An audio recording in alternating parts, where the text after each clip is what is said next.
Hi everyone, welcome back to my kitchen. I'm Amy from Neurotic Mom Bakes. We're going to jump right into today's recipe. I am showing you some lemon cheesecake bars. I say lemon, but you can actually do a lot of different fruit flavors. I'm gonna make the lemon for you, but then at the end I'm gonna show you some strawberry cheesecake bars. Okay, first things first. In here I already have, I used vanilla wafers for this, but you can use Biscoff cookies, graham crackers, or pretty much any crispy cookie that you like. So I have 2 cups of the crushed cookies in here, and I've added 3 tablespoons of granulated sugar. In here I have half a cup of unsalted butter, and I'm going to melt this. While that's melting, I have an 8 by 8 inch pan, and I have lined it with some parchment and sprayed it generously with some cooking spray. Okay, butter is melted. I'm just gonna pour this in here. And stir it up.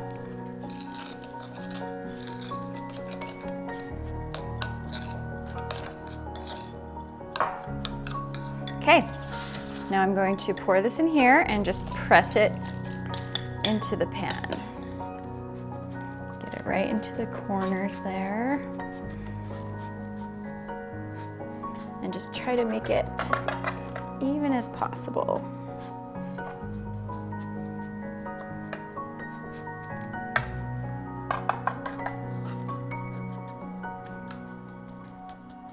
Okay, this is going to go in the freezer while I'm making my filling. Just let that set. Okay, let's work on the filling. You can totally use a hand mixer for this. You don't need a stand mixer. I have the whisk attachment. I'm putting in 12 ounces of cream cheese. Make sure you use the full fat cream cheese, not the light or the stuff from the tub. Oh, I forgot, and you want this room temperature. If it's cold, you'll get little chunks of cream cheese that just never quite get blended in. So you want it room temperature, so it's nice and soft. I'm going to add to that half a cup of sugar. I'm gonna start by just mixing this. I'm gonna crack 2 eggs and add a half a teaspoon of vanilla. All right, once that starts to look nice and creamy, we're going to add the eggs. Mix one at a time. The eggs and the vanilla. And then 1 tablespoon of flour. Okay, at this stage, I need to scrape the bottom of my bowl because I've got some cream cheese down there.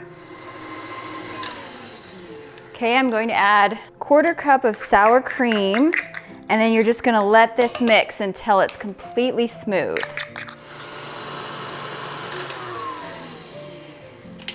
All right, it's almost ready, but I'm just gonna scrape it down one more time. All right, that looks good. So that was about 2 to 3 minutes of mixing. Now I'm going to pull this out, and we're going to pour, whoops.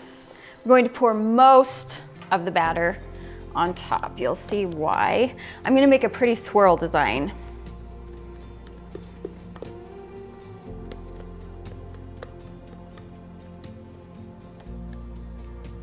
Okay, that's most. I have a few tablespoons left in there, and I'm just going to spread it to the edges.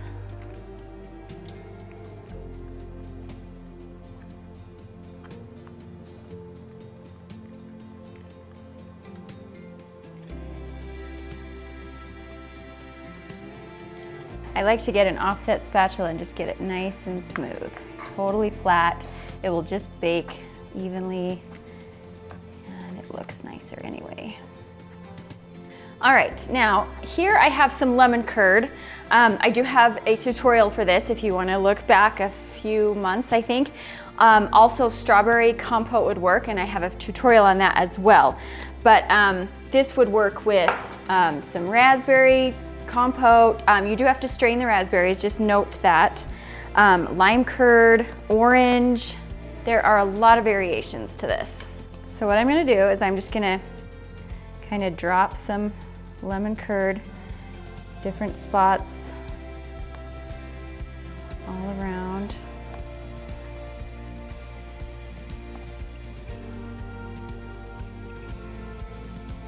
I'll just start with that.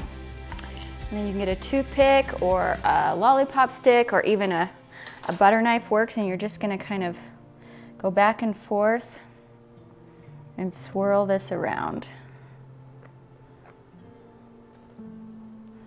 for a nice, pretty design.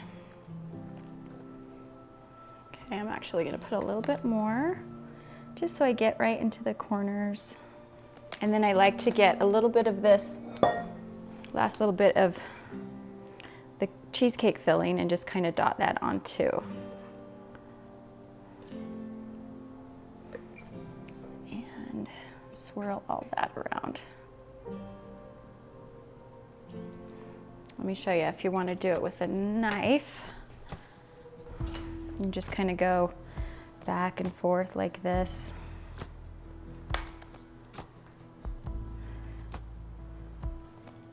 To make a nice, pretty swirl design. There we go. Just kind of tap it. Okay, this is going to go in a 350-degree oven for about 40 minutes, maybe even 50. You want the edges set, and in the middle it'll just be a little bit jiggly. But the key to your cheesecake not cracking is to put it in a water bath. I'll show you how to do that right now. Okay, so what I'm gonna do is I'm gonna pull this out, set a jelly roll pan in there. Then you're going to put the cheesecake on top, and then just carefully pour water in the jelly roll pan. Get a little bit more. There we go. The water bath will just help it not dry out on top and crack. It has that extra steam in there. And then carefully push it in.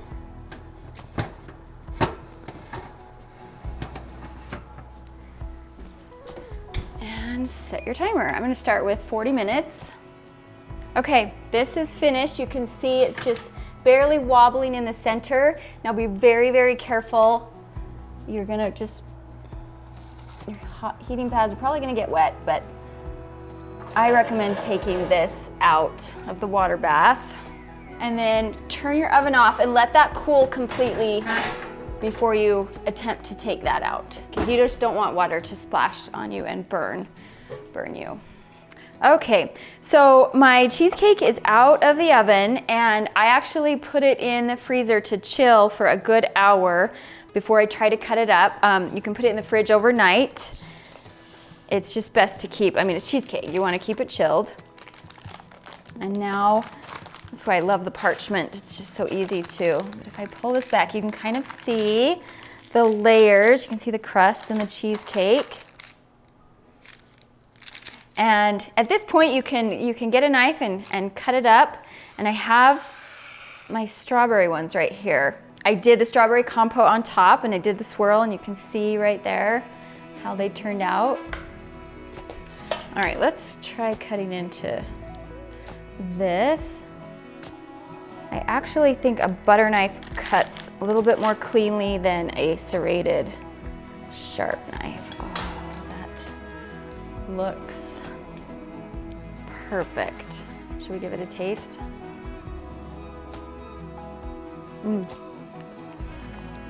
That's so good. That crust with the creamy cheesecake and then the tart lemon on top is absolutely delicious. Okay, so hopefully you'll try this out and it will be successful for you and you will love them as much as I do.